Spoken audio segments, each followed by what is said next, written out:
Yeah, I know. 30 degrees isn't really cold. Laughs in Canadian. Anyway, I'm Jamie. This is Dead Dodge Garage, and this is my 1959 Chrysler Windsor.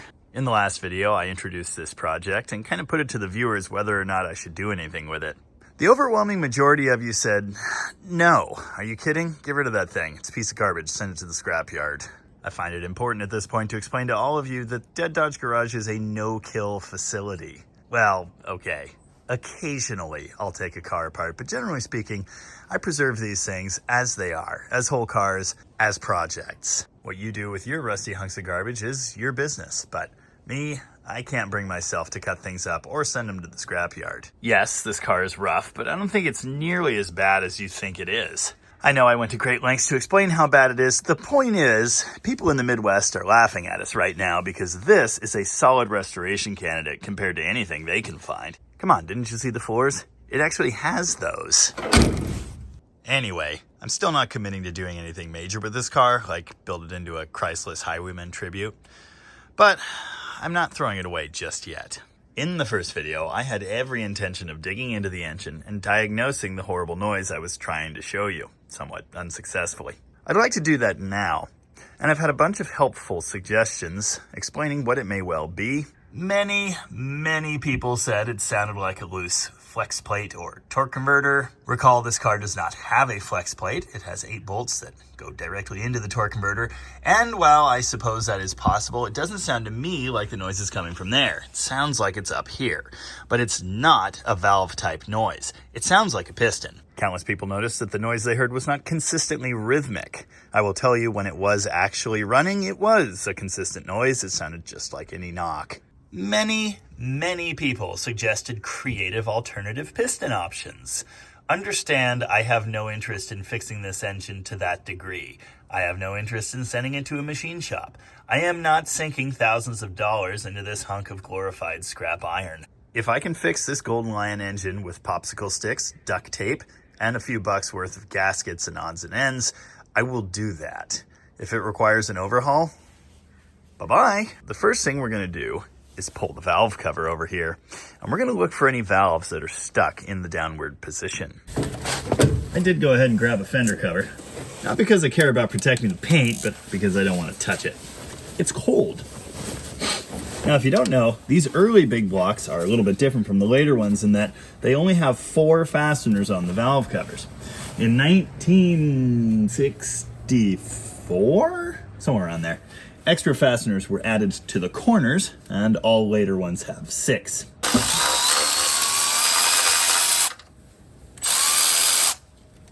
This is a freshly refurbished Milwaukee electric ratchet with a decent battery in it, and it sounds unhappy. Interestingly, there's a big glob of silicone on the side of this valve cover. Don't know why that is.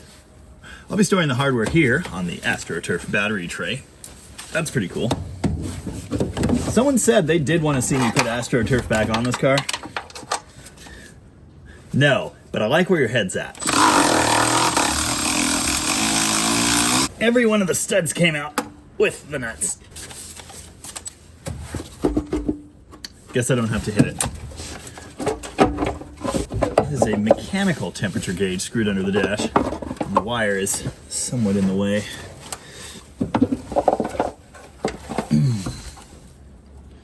Yeah, there's just silicone everywhere. Gray. Yep, that's a hole. Something wore that hole there. It looks to me like the valve retainer here on intake number 1 walked into this cover. I don't know how that happens. It's the only contact mark. Here, we'll just put that there. Now, another feature of these early big block cylinder heads is the rocker pedestals. The head is actually cast flat, and the pedestal is a separate piece that goes on the shaft instead of having a simple metal hold-down plate on top. None of these are stuck down. It sounded to me like the noise was coming from over here, and it seemed like the temperature from number 7 was a little lower than the others. The lifter for exhaust 5 is squishy. Looks like all the rest are holding pressure just fine. So that could be a ticky noise, but That's not our major issue for sure. I think they're all good. Let's move to the other side. On this side, we've got a road draft tube hooked to the breather here. Thankfully, it's barely hanging onto the engine. If you don't know, that's an old school type of crankcase breather. Instead of going into the air cleaner, it just dumps out on the road. The buildup, pretty serious. You know, I've built a lot of big blocks, but I never have built an early one. It's kind of interesting digging into this thing. This side's missing a nut, so it's only got 3. Believe it or not, the plug wires on here leave something to be desired. But most of the cylinders seem to fire. This is kind of cool. Early plug wire holder. It's a separate bracket held down by 1 nut. Was it only 2? No, okay. Didn't have to hit that one either. Of course, the giant heater box is right in the way. As well as everything else. Oh! Guess I'll be repairing the generator wiring.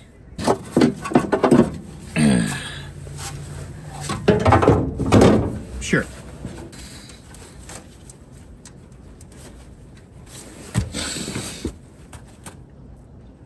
No, not a valve issue. I will crank the engine over just in case one of the ones sitting on lift right now is our culprit, but yeah, I don't think so. Now the theory here would be that one of the valves is sticking down occasionally and contacting the piston. So what we'd be hoping to see is one that sticks. I could tell you right now, there's no horrible rust in here at all. There's a good bit of oil. You can see these valves have been lubricated. And so I really wouldn't expect to see that, but it could explain our noise. So we're gonna watch the movement of all of these valves and just make sure they seem happy.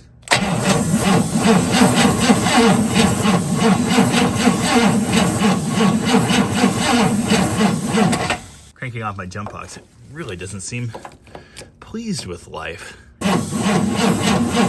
All the movements I see are perfectly normal. Okay, here's the passenger bank.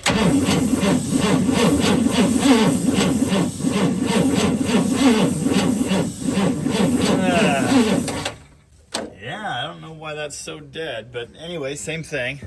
No noises, no slapping back sounds, nothing looks weird. All of them are moving near as I can tell, so I don't think we have any valve issues. On the torque converter bolt thing, I just had a memory. Sometimes that happens. I had the same theory when I was under this thing before, when the oil pan was removed and I was checking all the rods. So I seem to recall I actually did check the torque converter and it was not moving independent of the crank. But I've jacked the car up now so I can check it again. I may have alleged that these are bolts in the previous video. No, they're nuts on studs, but same idea. You can see there the crank flange inside of a flange on the torque converter. It's extended off the back of the engine, and that is why these things are kind of special. Yes, there's a horrible oily mess under here. There are a few oil pan bolts missing. It was just thrown in here to run again and listen for a noise. I just noticed this block is orange. I've also noticed that this block drain on the driver's side is barely threaded in. Like, maybe a thread? It's tight, but there's fluid leaking around it. Thankfully, that fluid is green. What do you think of that horrible transmission leak from that compression fitting? There's a reason I never use those for anything. This block should not be orange. Obviously, it's been out and rebuilt at some point. Look at this fancy new exhaust. It's a nice system. Possibly the nicest part on the car. Also, check out this gnarly boxed frame.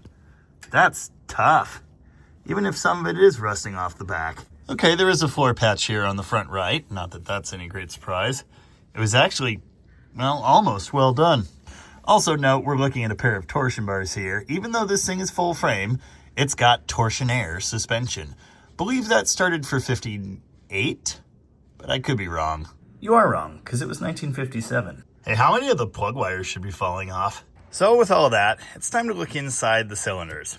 To do that, I've got a little ratchet handle and a 13/16 spark plug socket, which might even hold the plugs in. As mentioned, cylinder 7 seemed to be the only cold one, and it really seemed to me to be the area the noise was coming from. Oh boy, I think I was right. Spark plugs should not look like this. Something has crammed into that, but good. It could be a chunk of debris down there. That's certainly possible.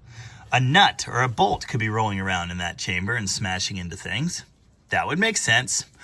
or the piston is massively damaged and a part of it is coming up farther than it's supposed to be, which again was my initial diagnosis of this noise. This is the world's cheapest and crappiest Wi-Fi borescope, which you can tell by the way it says Wi-Fi borescope on it, and then somewhere else it says made in China. I don't use this thing often, and every time I do, I have to re-download the app. So I've done that, and it's connected now. Because my phone is the display screen for this device, it's kind of hard for me to show you what I see on it. Let's see if I can get like a screen recording of digging in there or something. So here we are inside the number 7 cylinder, and what do you see at the top there? I see horrible mechanical damage. It looks like this piston and chamber have just been beating each other senseless. Admire the craters of the moon look to the top of the piston. I dropped the piston down here with the starter button, and you can see the sidewall of the cylinder is very scuffed and terrible. That looks like valve contact. Yeah, nothing in here looks good, really. Valve looks okay. Not pretty. Oh, and I dropped the camera. You're welcome. So, that noise did kind of sound like smacking a valve, didn't it? Judging by the nice shiny line in one location on the piston, it was doing that. But it was also crashing into the spark plug and the entire chamber from what it looked like. These are a closed chamber head, and with that piston coming up farther than it's supposed to be, that's what's going to happen. Now, why is it there? That is the question. I checked the rod bearings in this thing myself, and I didn't find any play anywhere. I didn't see any metal shavings. I didn't see any horrible metal paste. Nothing. It seemed like it was tight on the crank. So my theory continues to be that that piston is actually broken. In fact, maybe the whole top is broken off of it, and it's flying up past the rest of it. It's kind of hard to say for sure. That's our problem. That piston is Schottky.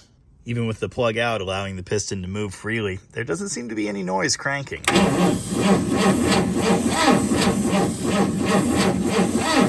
Obviously you can tell it's the one where it speeds up there, but there's no accompanying clunk or anything like that. I don't know why it happened, but it is actually exactly what I thought it was. And again, because it's not a quick or easy fix, this is nothing I can deal with right now, or probably ever, frankly.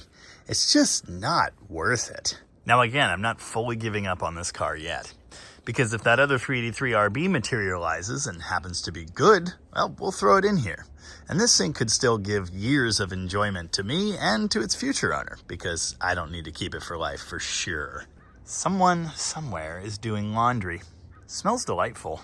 Now again, it's way too cold and miserable out here to yank this engine currently. I'd rather keep it together until I've got new parts to go in there, so you're not getting the fantastic carnage teardown you might hope for. That could come someday. I don't know if you noticed while we were under the car, but the oil pan was also sandblasted and just left bare.